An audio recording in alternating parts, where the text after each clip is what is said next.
Hey, BA fam. I just learned Discover credit cards do something pretty awesome. At the end of your first year, they automatically double all the cash back you've earned. Whoop, whoop, that's right. Everything you earned doubled. All the cash back from eating at your favorite soup dumpling restaurant doubled. All the cash back from that trip where you sort of learned to snowboard also doubled. And the best part, you don't have to do anything ridiculous to get it. Nope. Discover does it automatically. We love that. Seriously though, see terms and check it out for yourself at discover.com/match.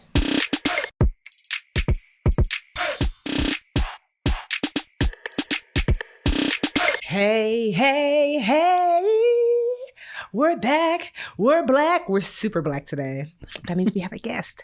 We're brown. Ambition. Hey, Mandra, how are you today, lovely? Hello, gorgeous. I'm doing well. You know I love a shoulder. You're giving us this pink fluffy shoulder today. Oh, thank you. I finally unpacked my suitcase from my vacation last month. No. I'm so glad we have a psychologist here. She can talk about my anxiety and how it stops me from unpacking. And this was in there and I was like, I did get this from Target. Ooh. Exciting. Yeah. Thanks, though. How you doing? I feel good. You know, my skin is glowing. I just came back from Sephora, so I was like, I want a tinted moisturizer. And so we'll see. Because, you know, what'd you get? What brand? Thing. NARS. I like NARS. Mm-hmm. Actually, I have Tarte. Let me see. I got, and I tried that lip. Remember that Fendi lip? You were like, girl, it was. Yes. Uncensored. It was not it. Or no, what did you try? You tried the Rihanna Super Bowl lip. Yes. You got to find your own shade, Tiff. I did. And I tried on a bunch of hers, and like the reds, and it wasn't really, doing it. But for me, NARS, like, what is this color? Grenada. I was like, okay. It actually is really cute. It's like deep number 2. And then I heard Patrick Starr. He's like, famous like beauty YouTuber. Yeah. He's got like this like setting spray that's called On Till Dawn. So I'm like, because I'm always like a greasy hot mess like an hour after like putting on a little light beat. So I said, we finna see, because I saw one of my favorite, Kayla Walker. She's like beautiful black girl influencer. And, she always looks amazing. And so she swears by it. I'm trying to get my feminine on. You already know, girl. Mm-hmm. It's been a journey. Get the brows done. I know. You see I abandoned the lashes. I was like, girl, no one has time for lashes every day. Look, for you fashion girlies, how do you live this life? I like to buy them. I'm aspirational with the lashes. Okay. They never actually make their way to my face. So I just have It's a lot of work. I said, you know what? I'm just going to find a really good mascara, because I don't know how the girlies do it every day. I said, how do you leave the house without like 3 hours worth of prep? I'm not built for it. So this is as good as it gets right here. You look stunning. Anyway, before we get too far into our chat, we have an amazing guest today, which I'm so excited about. Another podcast pioneer. Yes, she's awesome. If you've heard of Therapy for Black Girls, which you have, then you should know Dr. Joy. She is amazing. So Dr. Joy Harden Bradford is a licensed psychologist, speaker, and the host of the wildly popular mental health podcast, Therapy for Black Girls. I've been on. She was awesome. Her work focuses on making mental health topics more relevant and accessible for Black women, and she delights in using pop culture to illustrate psychological concepts. She's been featured in The O and Oprah Magazine, Forbes, Bustle, MTV, Huffington Post, Black Enterprise, Refinery 29, Teen Vogue, and Essence, and I'm sure more and more. And she got a book coming out. Yes, she does. Sisterhood Heals. Yes. And so we're so happy to have her in the stew today. Hey, Dr. Joy. Hey, y'all. So excited to be here with you. One of the best voices in podcasting. You must hear that all the time. It's so funny because when I run into people in real life, they're like, oh my gosh, you sound just like the podcast. I don't know if they thought it was like just a podcast voice, but. And you're from Georgia, right? You're in Atlanta? I'm in Atlanta, but I'm originally from Louisiana. I think that's why I love it. It reminds me of home. I'm a Southern girl. I'm from Georgia originally. But anyway, you just sound so comforting. Yeah, I would sit on your couch and pour my soul out. Oh, for sure. Thank you. And then what happened was, and Tiffany never checks her email, Dr. Joy, but I do. Mandi do be checking her email. I mean, here's the thing. You got people for that, I'm sure. No, but when we first started, Mandi knew who she linked up with. She knew it was a hot man. She knew. She knew what it was. She knew what it was. We should get into that, Dr. Joy. Why is a control freak always attracted to the wild and free? A project? A slacker. No, not a slacker. It's because I knew she wouldn't bother me. I could just do whatever I wanted. Yes. We're a great team. We are. I really think so. Because I'm more... Because Tiffany, you get in the weeds when it matters. When you really need, But like, honestly, I'm like, Mandi, whatever you want, just do it. That's fine with me. She's like, she's not going to teach herself how to podcast, like tech and all that kind of stuff. Yeah. I just, I did. It's enough for me to turn on my camera, like, and on. But we have had an 8-year-long, or I guess 9, because I knew you before, like almost a decade-long professional, sliding into personal relationship over the years. And I just think that even, I'm so excited for Dr. Joy's book. Again, the title, what's the full government name? Sisterhood Heals. I never know the other half of it. The transformative power of healing in community. Yeah. So, and I actually learned about the book from your podcast, Dr. Joy, because I was scrolling through to like find an episode to listen to on the road. And immediately I was drawn to a one about female friendships and the evolution of them, because like at this point in my life, and I know Tiffany too, we always kind of share about our journeys and stuff. But right now I'm having my second child in a month or so. I don't know if he'll be here by the time this podcast airs. And I've moved to the suburbs, away from the city, away from my, city friends. Plus the pandemic, I feel like has done a number on not just on everyone's relationships. And I just felt like it was the show I needed to hear. And then when I knew there was a book, I would love to start with the book itself and why, of all the things you could have written about in the mental health space, why sisterhood and friendship was so important for you to cover. So I feel like I always knew I was going to write a book. I just had never really settled on what the book would be about. And then I had a conversation with my agent, and she said, there may be many books that you write, but if you had to plant your flag in the ground for this first one, what would it be? What do you want the world to know about you and Therapy for Black Girls? And it immediately came to me that it has to be sisterhood. And I feel like sisterhood is really at the foundation of so much of the work of Therapy for Black Girls. Sisterhood has been personally meaningful to me, and I really feel like it is what has led the business and the podcast and the directory and all of these things to be successful, because there is a way that Black women move with one another that is just deeply based in sisterhood. And so the book is really a celebration of who we are to one another and a guide to how we can strengthen our relationship so that we can be more of that for each other. Do you think, like, because me and Mandi, remember Mandi, we had that episode about the bully friend? Yeah. Ooh. So I called, so I used to be quite the pushover. And so I had a series of friendships, of like really close friendships where they were my friend, but they also used to like low-key, high-key bully me. And I allowed it. And maybe it didn't start off that way, but some dynamic shifted, and I found myself like, wait, I don't like that treatment. Why does she talk to me that way? And I'm like, they don't talk to other people that way. What's going on here? And so I've since, rid myself of every bully friend. And I'm more mindful of like who I attract, but not just that, but how, when things come up, to say things about, like what's happening. Like, is that something you cover in the book about how maybe breaking up with friends look, or like what healthy friendships should look like? So there's a whole chapter, Tiffany, about these difficult conversations that I think we often don't have in friendship. And a lot of times we don't want to have the conversation because we are afraid that it means that this will end the friendship. But truthfully, sometimes those difficult, awkward conversations can actually bring the friendship closer. So these ideas of jealousy in friendship, or if I feel like you are bullying me, like, can I say that to you? So there's a whole chapter there. But there's also lots of information about when a friendship needs to end and how do you let someone know that like this friendship has run its course. Yeah, in that situation, Tiff, I think that led to a friendship ending.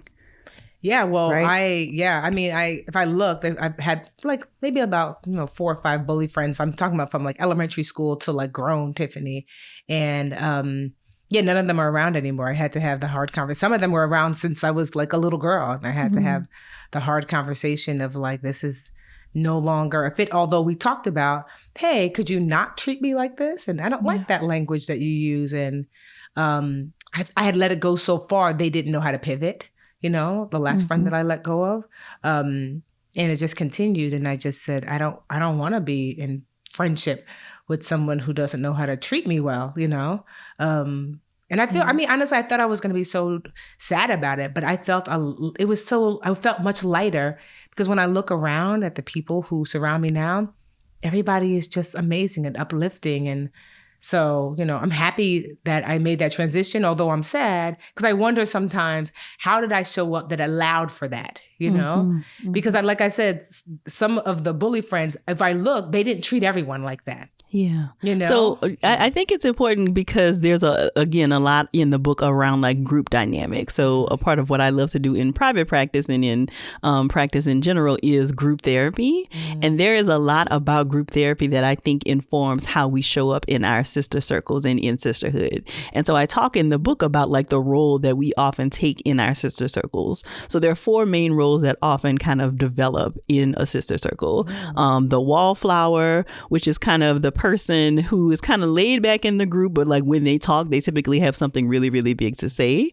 The leader, which is the person who is kind of responsible in some ways for the group continuing. So if there's going to be some gathering, that person is typically the person who organizes it.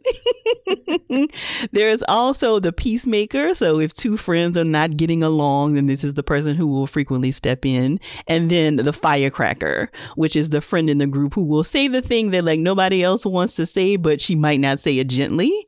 And so even in different circles, sometimes we will assume one of these roles, and it may not be the same in all groups. So, when I hear you say something like this person didn't bully other people, there may have been something going on in the dynamic that led them to believe that this is how it is okay to treat me, right? And you said, I let it go on so long that it was difficult for them to pivot. And it is hard. Like once somebody kind of gets locked into who they are in the group, it can be difficult for them to kind of see you in any different way or for them to interact with you in a different way. And sometimes that does mean that the friendship has to end when you develop a voice or when you say, this is not okay. It's not okay for you to treat me this way. Sometimes, unfortunately, it does mean that the relationship does have to end. What is group therapy? You talked about this in your episode that I'm referring to as well. And I remember feeling like, what do you mean group therapy? Because I think about like AA and like couples therapy, but what is this group therapy you speak of? Get friend groups together? Sounds fun. So group therapy is kind of like what it sounds like. And AA is probably the most common thing that people hear about, though AA isn't necessarily like group therapy. So group therapy is when typically 9 to 12 people get together for a collective kind of therapy session.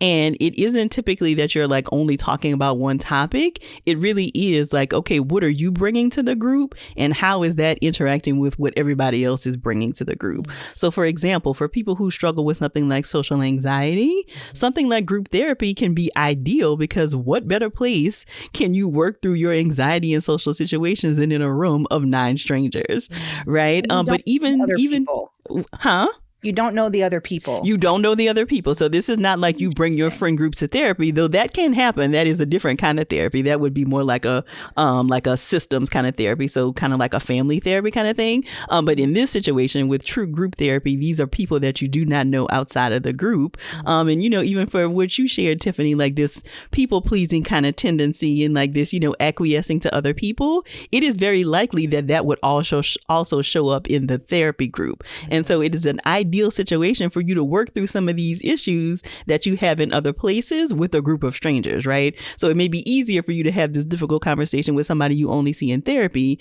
but then what that means is that you can take those same skills to your friend group and say, hey, I'm not okay with this behavior. So group therapy is, I think, phenomenal. And there are some things that you can get to in group therapy because there are so many other people for you to project on and people are projecting on to you. There are breakthroughs you can have in group therapy that it would take months, if not years, for you to have in individual therapy. I have to say that sorry, Mandy. I was going to say, where can you get one of those? Where do you find it? You got to get one of these chicken salads. Superior. Where can you get a group therapy session? So sometimes therapists will offer it as a part of their practice. Some therapists have practices that all they do is groups. So if you search around on like different directories, like on the Therapy for Black Girls therapist directory, you can search by people who offer therapy groups and see if there's a therapist in your area offering a group.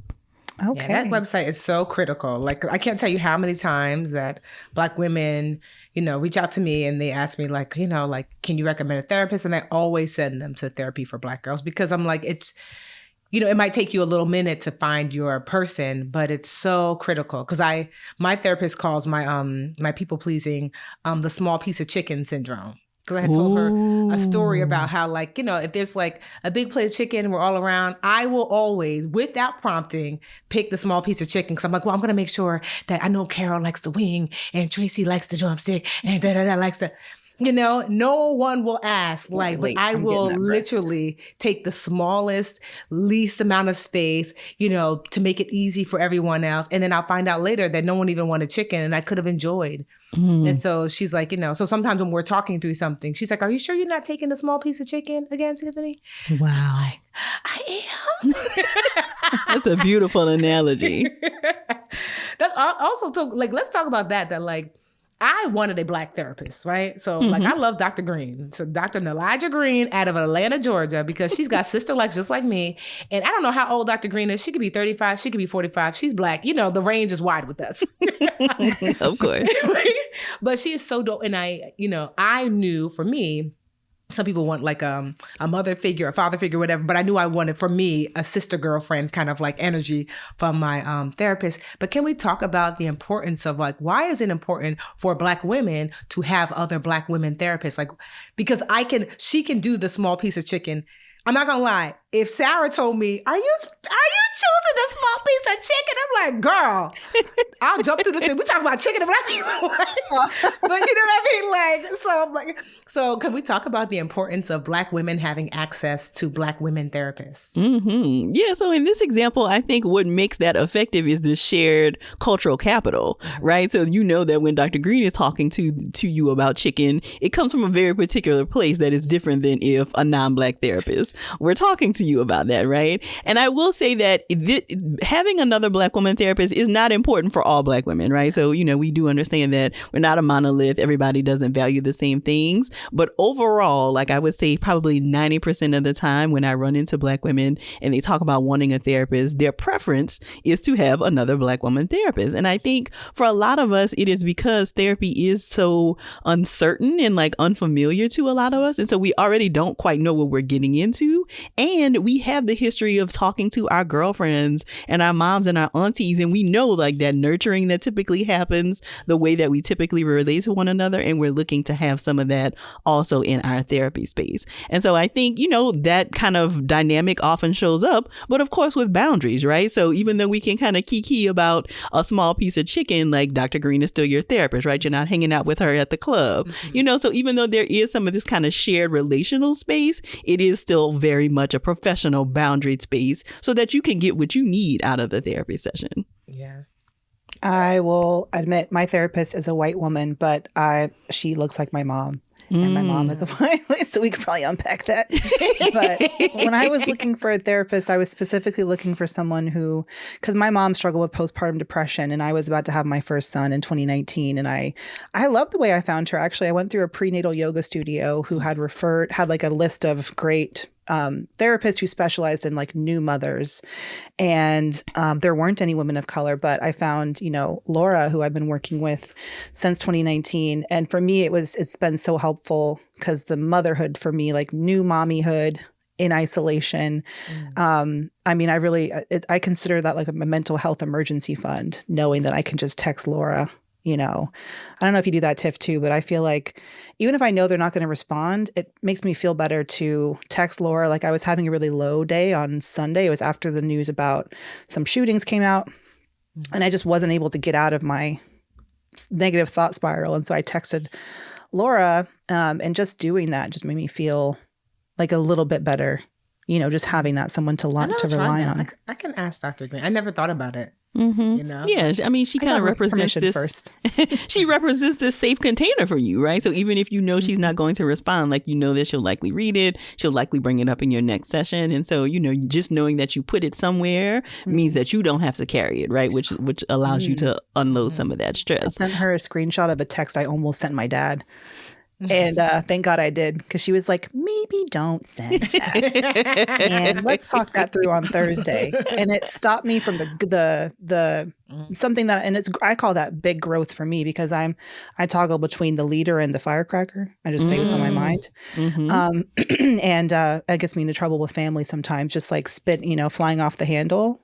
Anyway, so it is really helpful to have that like self-reflection period. Let's take a breather. Yeah. But, I want to go back to something you said, Mandi, because I do think it's important for us to talk about, even if every Black woman wanted a Black woman therapist, like there are simply not enough of us to go around. And so, even if that is your preference, and by all means, if that is your preference, then try to find a Black woman therapist. But unfortunately, that just may not be the case, depending on where you live, depending on insurance, like lots of different factors. And so I do encourage people to be open to being surprised that, you could have a phenomenal clinical relationship with someone who is not a Black woman therapist. So, it's okay to go after what you want, but do be open to the fact that you could be surprised by the package that is actually a great fit for you. Yeah. My first therapist actually was like, maybe he was in his 30s. I was in college and I was really overwhelmed. And he was a like middle age, well, maybe 30s, like he was a white man, and he was great. Like a friend of mine had gone through a very traumatic experience, and she and I talked about it so much, I was starting to display like symptoms of somebody who had been through that trauma myself. Vicarious trauma. Because we were so young. We were maybe like 18, 19, and we talked about it every day. She would relive the trauma, and we would, I thought I was just being a good friend by listening, and, and I would come in, and honestly, he had to ask me, are you sure that did not happen to you? Because Tiffany, I'm starting to worry. And I had to ask myself, did it happen to me? Because, it just, because she was my very best friend since like middle school. And so he told me, you are not a therapist. You are not equipped to, because, you think you're grown when you're 18. I'm like, of course I could talk to my best friend, She's like, you are not equipped. She needs a therapist, and you're going to have to tell her that you cannot talk about it anymore with her. And that was the hardest conversation, to tell your best friend, I can't talk about this anymore with you because it's affecting me so much that it sent me to therapy. Right. I was having a hard time navigating and dealing. So to your point, he was great. And, he was a white man. I mean, I definitely prefer, a Black woman, especially the space that I'm in now. But, that's just a good point to note that like you can have good therapy with a wide range of people. So, Yep. What I love about your book too is it's not like therapy heals; it's sisterhood.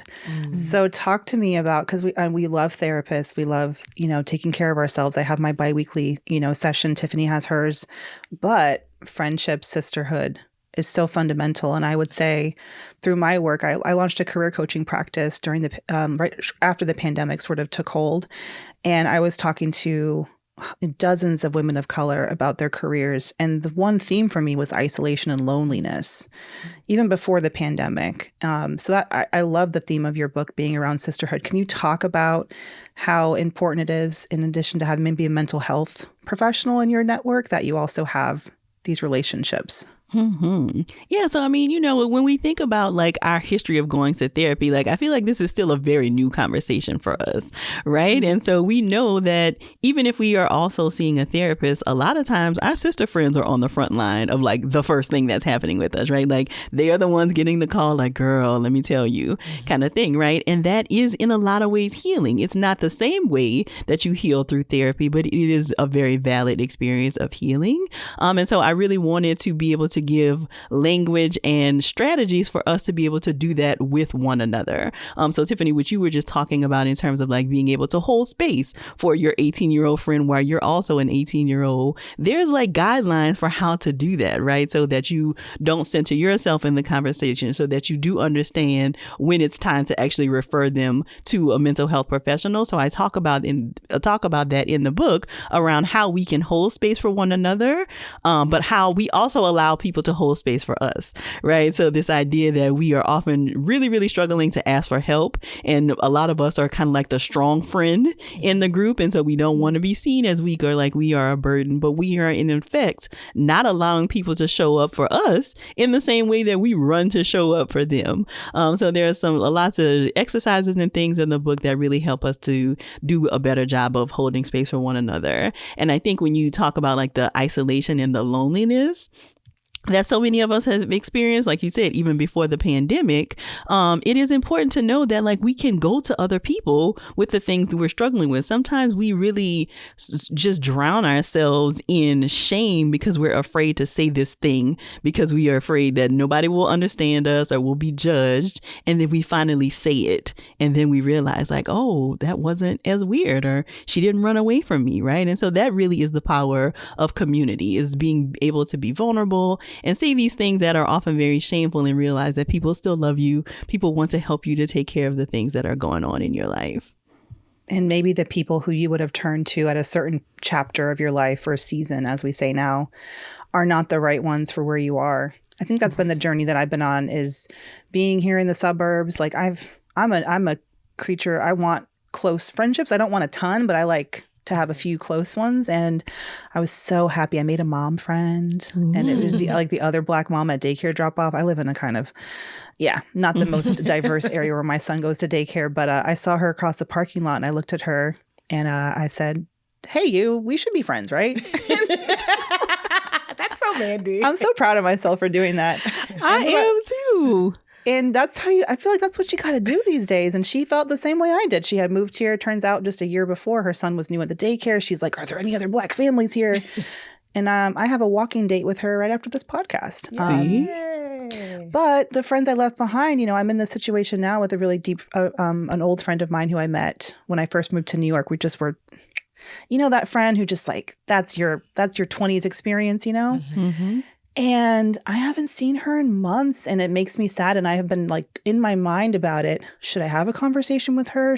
Is it me? Did I do something? Is this normal? It's a little awkward when I talk to her. Like we have to kind of get back in a groove. Is that normal? I mean, I'm sure it's normal, but do you have people who go through that? And like, what would you say to a friend, me? What would you say to me? What would you say to me? This is my situation. So it is incredibly normal, right? And when we think about, all the moves that we make because of family, because of career, we aren't typically kind of living next door to our best friends like maybe people did, years ago. And so it is normal for friendships to kind of change depending on your stage of life. And I love to hear you say like you're making new mom friends, because one of the final chapters of the book is about like finding your people. Right? A lot of people are struggling to kind of figure out like, okay, well, who are these new people in this new stage of my life? And one of the tips is to look around and see, is there somebody in the background of your life, like the person at drop off at daycare, that you can say, hey, like we should go for coffee or we should do this? Because there are often people who are kind of just, we see them in classes or we see them frequently, but we haven't taken the step to say like, okay, let's kind of try to take this further. And so it does require a little bit of initiative to kind of, moving forward to see if there's something that could be there. Yeah. So if someone is like, so this has happened a few times, everybody knows that like my husband passed away a little over a year ago. And so some widows have reached out to me, like one reached out yesterday and we talked for like an hour. And I told her, she asked me like, well, how am I managing? And I'm like, girl, I'm not, but therapy has certainly helped. And she's like, I never thought of it. She's a Black woman as well. And I was struggling to share with her like what to expect from therapy, because she was just kind of like, because like you said, Dr. Joy, it's very new to our community. Mm-hmm. And so I was struggling to say, well, here's what to expect. So if someone is listening and they're like, I would like to ask for help. I'm struggling as a mom. I'm struggling as whatever, a student or whatever.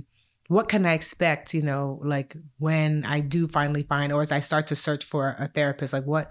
Because she was asking, she said something really like poignant, which I agree. She said, is going to therapy, is that going to heal my grief? Mm-hmm. And I was like, no, like obviously I miss my husband every day, just like you miss yours. Right. And she was just like, almost like, well, then what's the point? If I'm still going to be hurting, then what's the point? And I struggled to tell her like, well, Dr. Green gives me tools to like navigate the grief, but like she helps me to acknowledge that grief is this hole that I will learn to grow around, but the hole never fills. That's like the, and I had a hard time because I was just like, I feel not necessarily better, but better equipped to navigate. So yeah, but I just love for folks who are listening, like what can they expect, like, from therapy, if they finally find their good therapist? Like, what can they expect? Mm-hmm. Yeah, that is such a beautiful question, because I think a lot of people don't know, like, what even happens when that door closes? Like, what are we even talking about? Mm-hmm. And so some of it is like tools, but I think specifically in the instance of grief,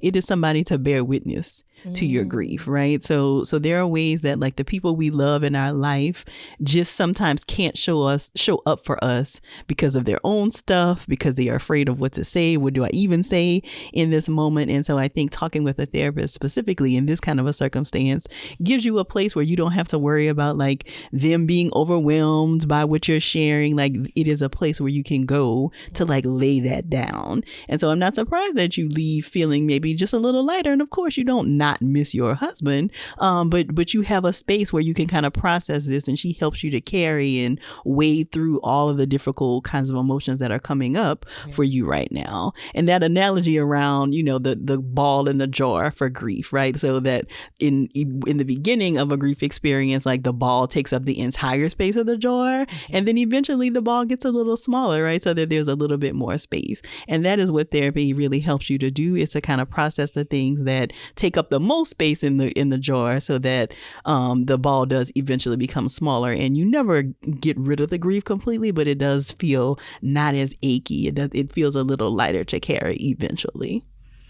Yeah, I think one thing people expect too is I myself, it's frustrating because you have to kind of find the right fit. And I think I went through several therapists, and I mean, they'd be fine, but whether it was insurance changing, my location changing, having to find a new one, but just having the patience and like setting the expectation that it may not be the perfect fit to start with, and this is part of the process. So when I was searching for my therapist, I remember I interviewed like 3 to see what the vibe was. Once I knew they'd take my insurance, because couldn't afford out of pocket, but and that helped me just to go into it acknowledging, okay, I need to treat this like I'm looking for a contractor. Let me get 3 quotes and see who seems trustworthy.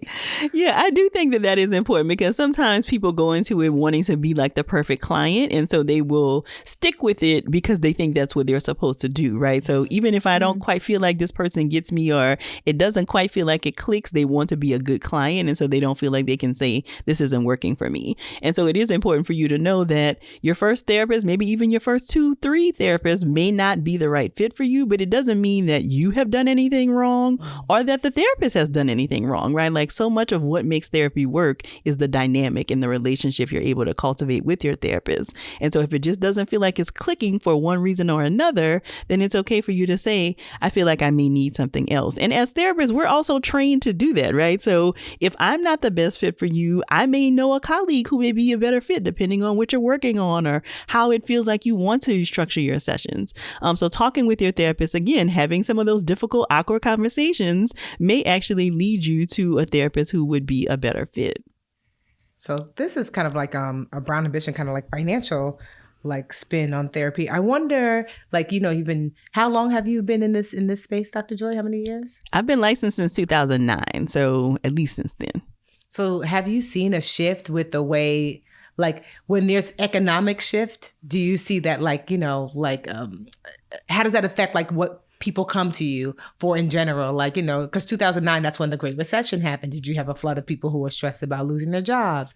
And then during pandemic, because I'm curious as to like people's kind of like emotional needs as the economy shifts. Like, do you see that? Is it directly like correlated? Oh, absolutely. I mean, in my own practice, but there's lots of research that talks about like economics and like job stability and all of those things being risk factors, right? We know we spend so many hours of our day in our lives at work. work. And so when we see more layoffs, when we see, looming recessions, like that does drive a need for therapy, but also just more conversation around it, So of course, in the pandemic, everybody was struggling with lots of different things, right? Like, what does this even mean? I'm anxious to go outside.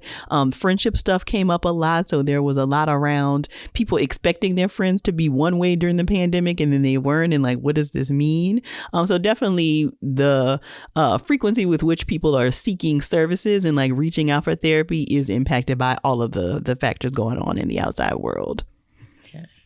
Yeah. I have a question about your book because listen, we didn't get the book far enough in advance for me to read it. I would have definitely, because Hermione, I would have definitely read it. Tiffany would have not. I know. I would have looked through it. I would have had it behind me and said, But Dr. Joy, chapter 6, I'm curious about the title of chapter 6, Sisters Over Systems. I'm just intrigued.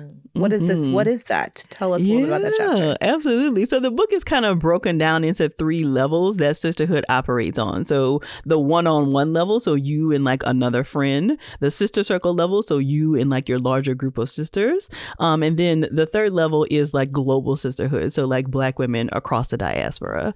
And so chapter 6, Sisters Over Systems, is specifically around all the systems, patriarchy, sexism, like all of the racism that really get in the way of sisterhood. So we see this often like in the workplace, right? So y'all may have been paying attention. There are conversations all the time on like Twitter and Instagram around younger sisters having older Black women as managers and how that is often a very difficult, intense kind of a situation.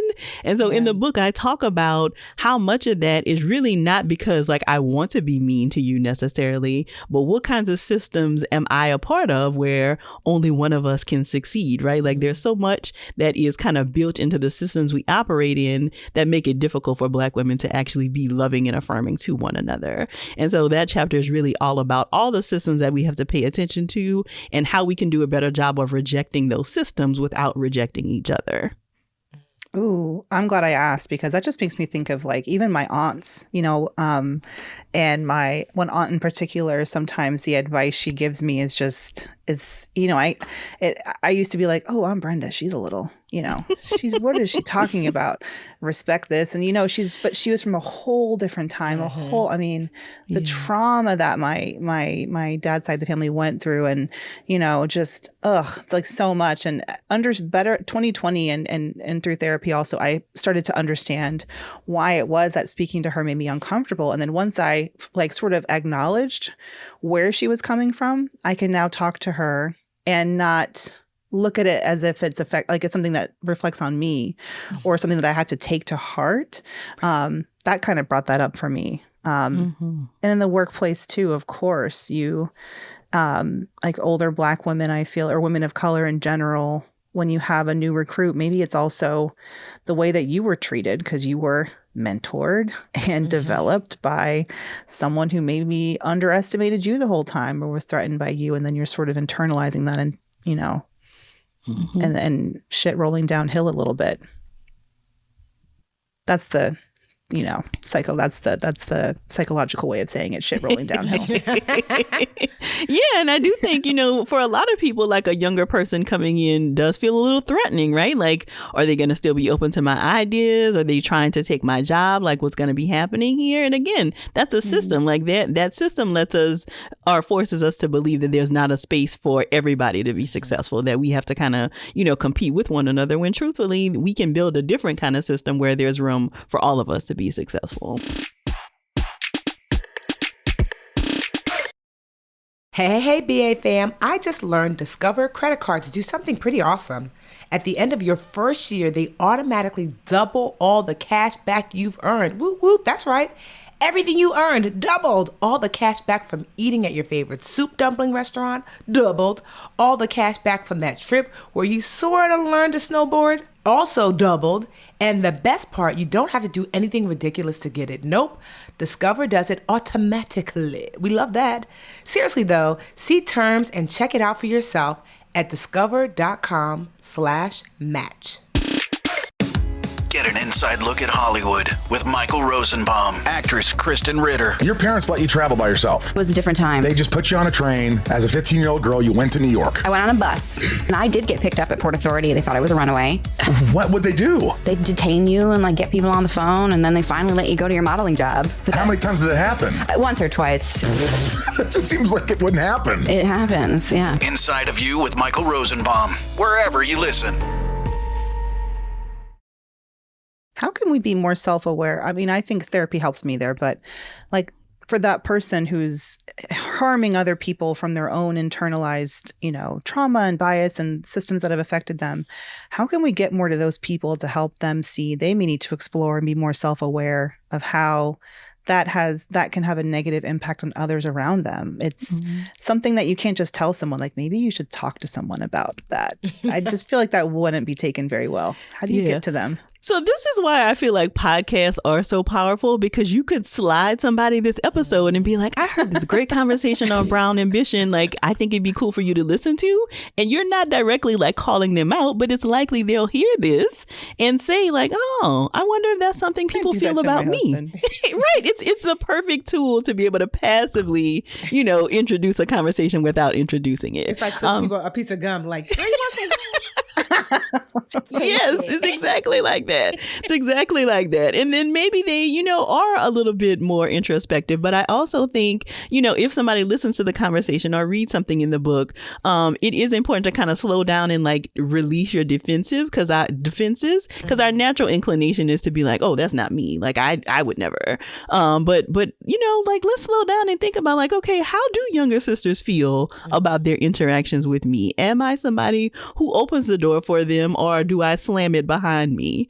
Am I welcoming them into environments and like setting them up for success, or am I threatened? And it's okay to acknowledge that, right? Like, I think sometimes those kinds of emotions come up for us, like jealousy and envy and all of those things, and we immediately want to squash it because it makes us feel embarrassed. But it's okay. Like, those are natural emotions, just like happiness and sadness. And it's okay to give ourselves space to explore like what's happening for me in this moment, and to then say, what can I do differently now that I am aware of this about my behavior? How can I apologize? In what ways can I repair some of these relationships I may have damaged? In your book, Dr. Joy, do you touch upon like boundaries? I've not been good at setting boundaries. I'm much, much, much, much better now. And so now I've been practicing something that I like to call radical transparency. Ooh. Or radical communication, right? And so that's just like when it comes up, it comes out. Because I was definitely someone who was like, I won't say anything. And then year 5, I'm like, and that's why on a Tuesday you said. And people are like, what the hell? And so like, so that, because I didn't know how to set boundaries, just because I didn't grow up like learning how to do so, because I was people pleasing. And so is that something that's addressed in the book, like setting boundaries, especially within sisterhoods? Because I feel like that's where it's really the hardest in our friendships. Mm-hmm. Yeah. So there's a whole chapter with scripts around how to have some of these difficult conversations, specifically, like I said, around like people having babies, people getting engaged. Like that is when people get really activated, it feels like, in sister circles. And so I do give starter language, but I think it's important to know that like you need to modify the language to be your own. Like, how would you actually talk to your own sister? And you bring up a really good point, Tiffany, because a lot of times we feel like we are doing the right thing by not saying like, ouch, this hurt my feelings, but we are always acting out of that, right? So you may think that you're doing a good job of not letting them know that you're, hurt or jealous or whatever. But what ends up happening is that we are passive aggressive, or we make little shady, petty comments, or we sabotage events, right? And so that stuff is coming out anyway, and that is typically far more damaging to the relationship than if we would have just said like, that really hurt my feelings. I wonder if we can talk about how we can do a better job of navigating a situation like this in the future. Oh, that's good. I'm like, hold on. That really hurt. That was good. She just off the top. That's why we telling Dr. Green. That's why we pay you the big bucks, because that really hurt my feelings. Because you're right. I'm like, you tell yourself, if you don't say it, it's only going to grow. If you don't say it, but you get afraid to say it, because I learned early on that silence was safety. Oh, and so I had to unpack that. That's actually not true. Mm-hmm. And maybe when you were 9, but not at 43. Right. And so now I'm like, I had like a really there was an event I was supposed to speak at. I was volunteering my time, and then they started demanding more things from me. And old Tiffany would have just acquiesced and said, "You'll learn better for next time." And new Tiffany said, "It's next time." Next time it's here. So I told them I'm not participating.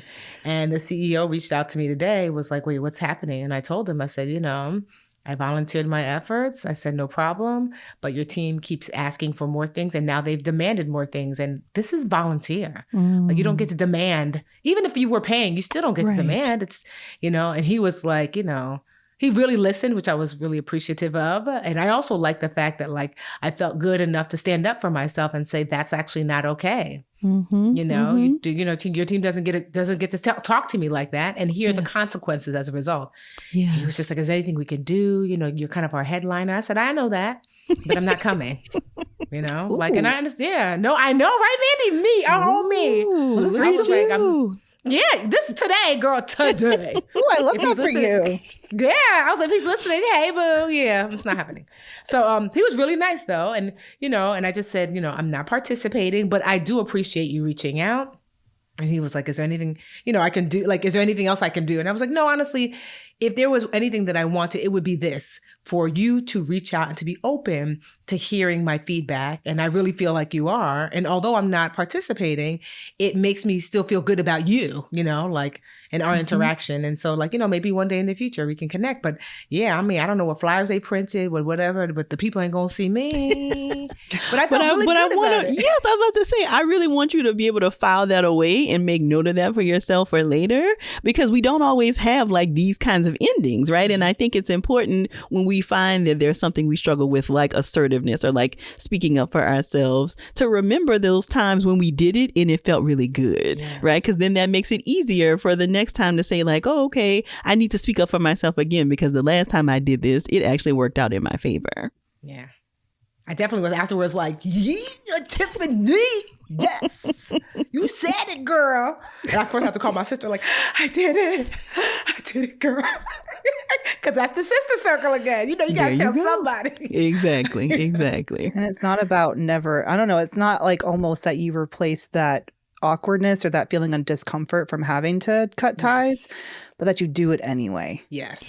And I definitely was not a do it anyway person. I was always like, next time, I'll figure it out for next time. And next time never came. So proud. I know. Yes. Dr. Joy, I want to ask you about the decision to close the book, not to be punny, on a friendship.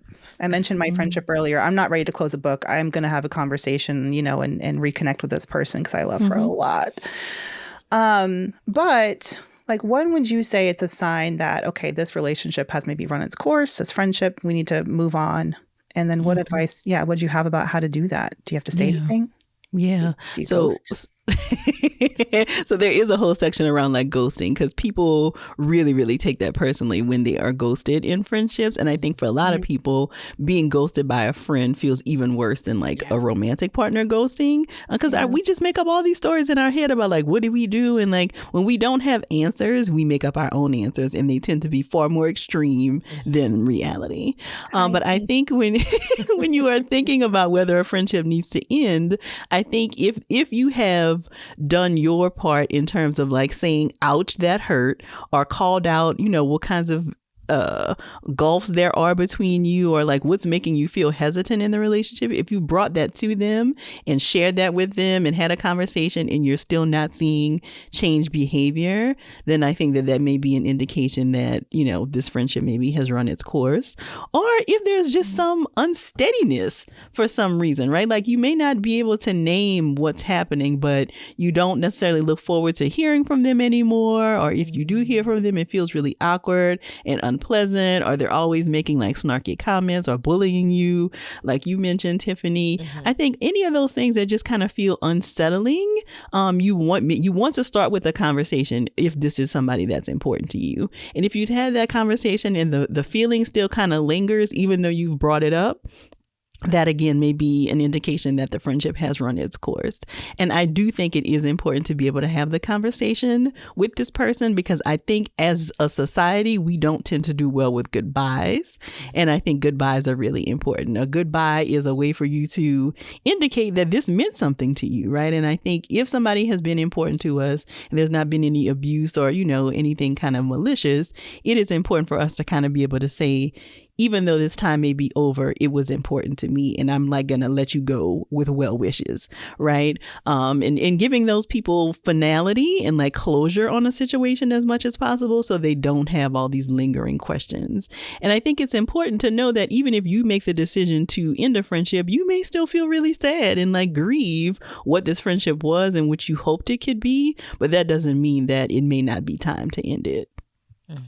I think for me, it's the sadness of them being absent from this really cool new chapter of my life. Yeah. I can get emotional just thinking about it. Like, I feel like I've grown so much since we were, in our early 20s, and I'm a mom now. I'm a business owner. I moved half an hour away, but I feel like I've got this new rich, really, really proud of myself where I'm at. And it makes me so sad that I don't have my, my sister friend there alongside me like she was for so long. But then I don't know what's happening on her end either, and what she's going through, which makes me feel like, am I a bad friend? Am I feel disconnected? But then there's also the resentment. Like, why am I the one going to the city to make plans and making the plans happen, but I'm not getting the same in return, like for her to come up here, meet my son who she hasn't met since he was a baby, Wow. I think that I'm working through those emotions, and I don't know. Maybe we do need couples therapy for friends. Well, I think, Mandi, it is important. I'm glad you shared that, because it sounds like what you're feeling like is that there's a lack of reciprocity, right? Like, I'm the one always making the plans. I'm the one always going to the city. Like, why isn't she doing that? Is it fair for me to even feel that way, Dr. Joy? Oh, absolutely. Like, all of your feelings are valid, but I do wonder why you haven't asked her. Like, or says something like, it feels like I'm the one always making the plans, or like I'm always coming to you. Is there a reason why you can't come here? Or, like, what's behind the fact that she's not doing it? Because it could be the kind of thing where it's like, oh, well, I know Mandi will eventually do it. So, when she plans something, then we'll get together. And it may not even be a thing of like not wanting to see you. But if you feel like, okay, I've outgrown this leader role in this friendship, and now I want to do something different, it's okay to let her know, like, hey, I want you to kind of meet me halfway, as opposed to the way we've always done things. Yeah, that was a good little sesh for you, Mandra. I know. Thanks. I appreciate you, because I do tend to feel like I need to go above and beyond to earn or deserve, like, friendships and stuff. But yeah, but I'm sure that shows up in your life in other places, right? And so, of course, it shows up in our sister circles, because we are always who we are, right? Like, wherever we go, there we are, so to speak. Like, I had to be the one to edit and produce a show for Tiffany to want to do it with me. I couldn't ask her for anything, and I felt bad. Meanwhile, here's the thing: I would have still said yes. I know, but I felt like if I ever asked you for anything extra, you might that might be it. And it's like, I wasn't good enough to want you to do the show. Oh, man. And I would have, because I was just like, I like in her. the earlier nice. years. Yeah, but even then, I really liked you. You asked me to do the show, and I was just like, Mandi seems nice. Like, here's how the thought process. You were like, you want to do the show? I was like, okay. That was literally it, because you just seem like a nice person. And there was no like feeling of like, I don't know. It was just, for me, it was just, Mandi seems really nice. We have this budding friendship. I don't really know what podcasting is, but girl, I guess. Okay. So you could have, but you know what I mean? And I could see that now, like looking back, that like, yeah, you probably were like that, but I didn't know that. I would have said, okay, well, here's what I can do, but I wouldn't have felt any kind of way about it, because honestly, I was just saying yes because of you, because I just was like, this seems like a cool thing to do with someone who I like, and she seems really nice, Wow. like. I'm grateful for my own growth. And I mean, because I feel like that now I don't have that many issues. And I feel like in Dr. Joy, in your book, you even talk about like getting to the point where you can ask for help and you don't feel like they will just break off the relationship or the friendship, you know, because Tiff and I have a much more like, I feel like equal partnership in this past, like, you know, several years now. Because I tried to be more conscious because I was like, wait, is Mandi overwhelmed? Because I wouldn't know, you know what I mean? Because I'm not always good at picking up. How would you have? Because I was hiding it. You know? And so like, but I knew it was really after the baby. And I was like, no, I know she's over because I could hear it in your voice. But then I knew you better. And I remember you were like, because we had never taken any breaks. And I was like, I feel like having a baby is a good time to take a break. And you were like, no, I could still. And I was like, no, like the girls will understand. Like we can take a break. And I was we so can proud hire of an editor, use some of our money that we've never spent and hire an editor. Exactly. So I try now, even now, like, what are ways that I can show up, you know, in a way so that way you don't, I know you're going to be gone for maternity leave. I don't want you to worry, girl. I got it. You know, me and Amani. You're my sister friend. Yeah. But I mean, it took a while for us to like, because I didn't know Mandi well enough to know, you know, like pick up on these nuances, you know? And so now I can tell when she's like feeling overwhelmed or overworked or whatever. You know, plus two, we didn't really necessarily have like friend chats outside of Brown Ambition, which we do now. We'll just talk just for talking's sake, you know, so I get to understand a wider scope of what's happening. So I can be like, well, let me come see you. I haven't even seen you, you know, and like, you know, and so, I just say all that to say that was just growth. And I'm glad you gave me the space and the grace to, you know, to grow, because I don't always necessarily pick up, not from not wanting to not do better, just from not knowing, you know? Yeah. So I love you, Mandra. You know that. Oh, I love you too, Tiff.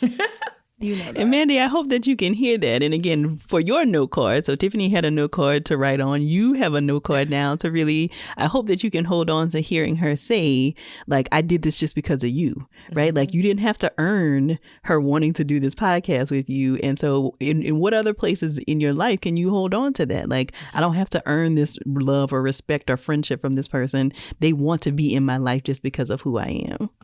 Yeah. And yes, absolutely. I've gotten a lot better at that through therapy, through just growth, and through letting go of the relationships where, you know, as long as I wasn't trying so hard, they weren't going to really survive without me. Right. Like with the Scotch tape and the, you know, the hot glue keeping it together, you know?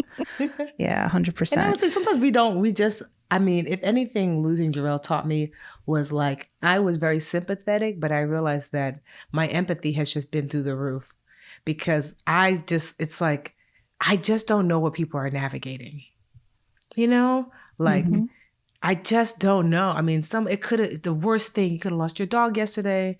You know, you could be in an abusive relationship. I'm just so much more conscious about, I don't know what this person is navigating.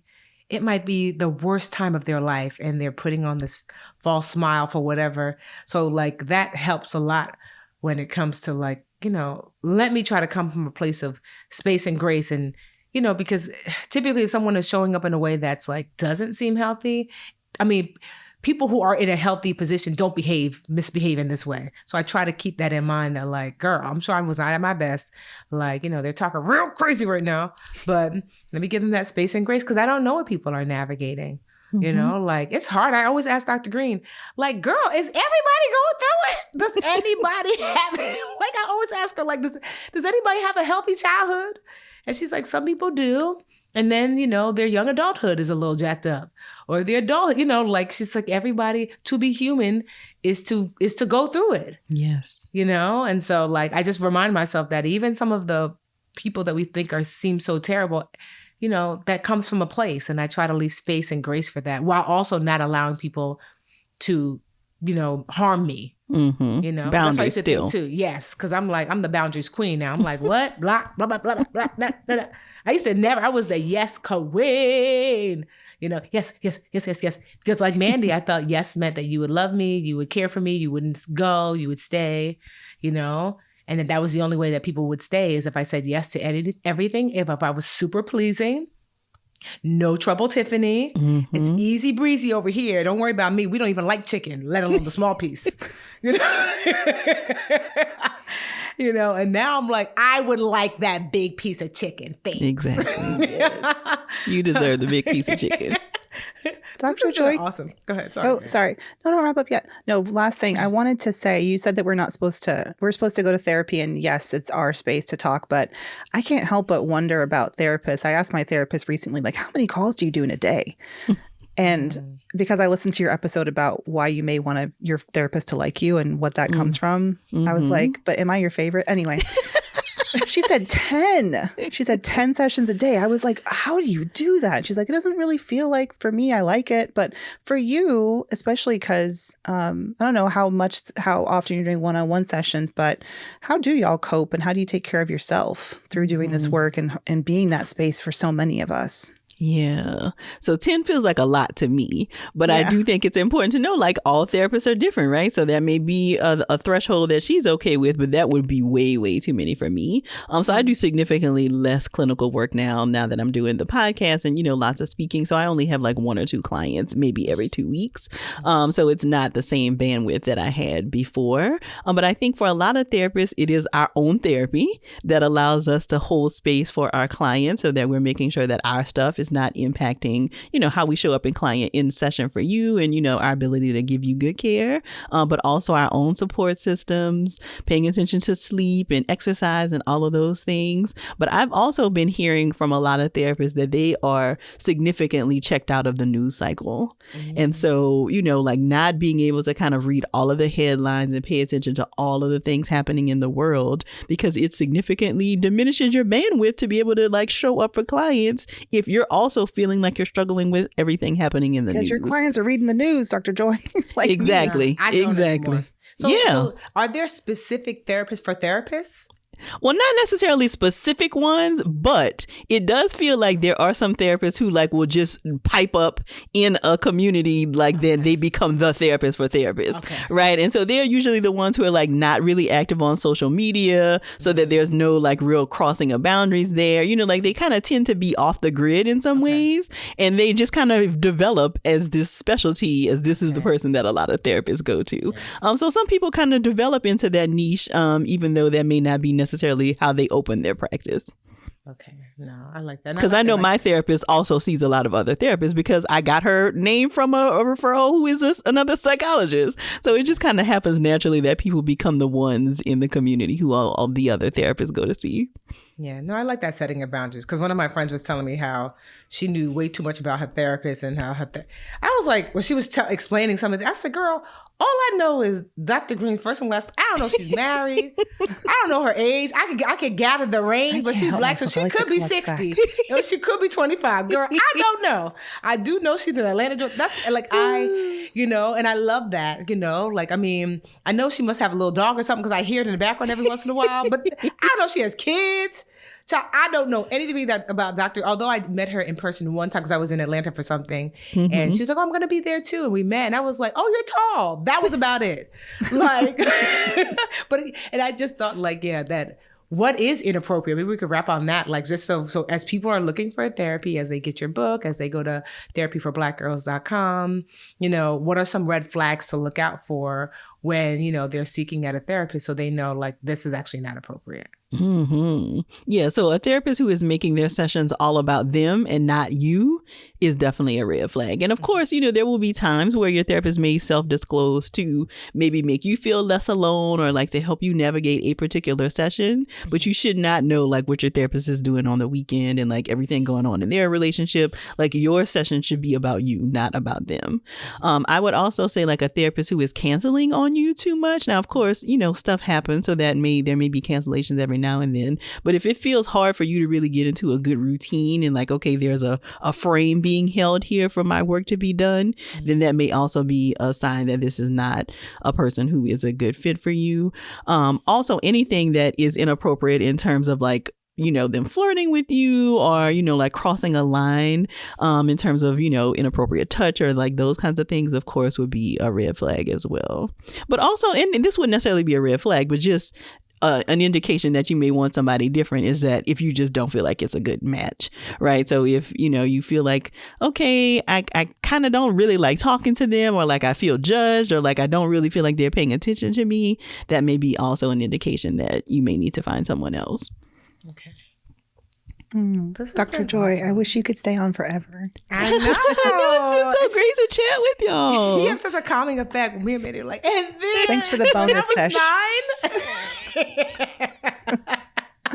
Which we would do anyway with no context for mental health. Well, everyone, please go pre-order or buy Sisterhood Heals by Dr. Joy. I wish you so much success with this book. I know our BA audience is probably the target audience for it, so y'all better get your copy. Yeah. Where can I get it? Is there a website, Dr. Joy, in particular? Yes, you can get it from sisterhoodheals.com. Look at her, Dr. Joy. You learning. Because, I was like, she better have the website locked down. If you don't buy 5 domains after you talk to Tiffany, then you have to... Were you even listening? No, you weren't. There. Sisterhoodheals.com. You hear that? The name of the book is the name of the site. Go ahead and get you some. Honestly, and we'll put it in the show notes, obviously, so if you guys just want to get to clicking, but no, I just think this has just been so helpful. You are just delightful. And I see why you have just exploded in this space, because the work is necessary, but just the way you show up authentically, as a Black woman, as yourself, it just speaks volumes about, who you are and how you are. So we really appreciate and thank you. Thank you. I appreciate y'all. Hey, BA fam, we could not do this show without your support or the support of our team behind the scenes. The Brown Ambition podcast is produced by Imani Crosby, and Dennis Stemplinski is our in-house tech guru. I am your co-host, Mandi Woodruff-Santos, and we will see y'all next week, BA fam. The Bulwark Podcast focuses on political analysis and reporting without partisan loyalties. A real sense of deja vu sprinkled on our PTSD. So things are going well, I guess. Every Monday through Friday, Charlie Sykes speaks with guests about the latest stories from inside Washington and around the world. You document in a very compelling way all of the positive things that have come out of this, but it also feels like we have this massive hangover. No shouting or grandstanding. Principles over partisanship. The Bulwark Podcast, wherever you listen.